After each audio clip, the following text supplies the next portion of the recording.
Selena, may pang lab test na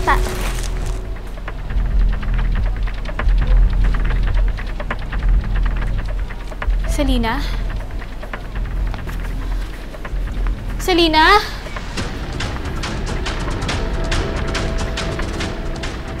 Selena?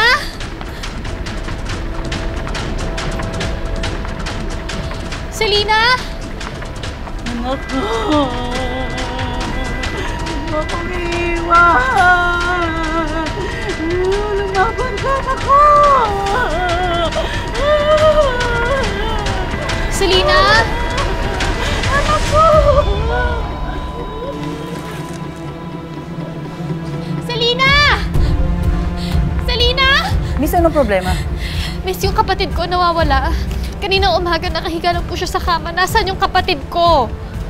Nasaan yung kapatid ko? Bakit ganon? Di ba doktor ka dito? Miss, nakikita mo, hindi lang yung kapatid may pasyente rito. Kahit na. Di ba dapat minomonitor niyo yung mga pasyente niyo dito, ha?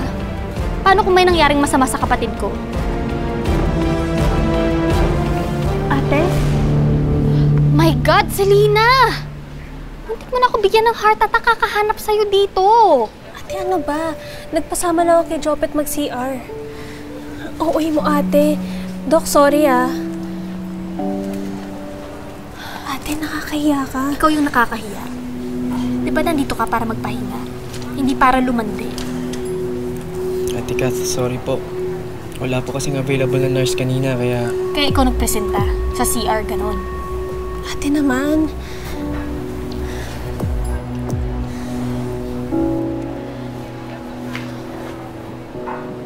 Sorry. Nag-alala lang talaga ako sa'yo. Sorry, ate. Ate, chill ka lang naman paminsan-minsan. Anong chill, ha? Kung alam mo lang kung ano yung pinagdaanan namin ng kuya mo para makahanap ng perang pangbayad pang ospital mo. Sorry na. Selena, muna na ako ha. Kita-kits lang tayo mamaya. Salamat ah. Wala lang yan. Jopet, pasensya na ha. Alam mo naman kung gaano ko kamahal yung kapatid ko.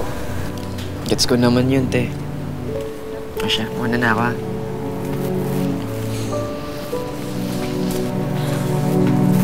Dito ka lang.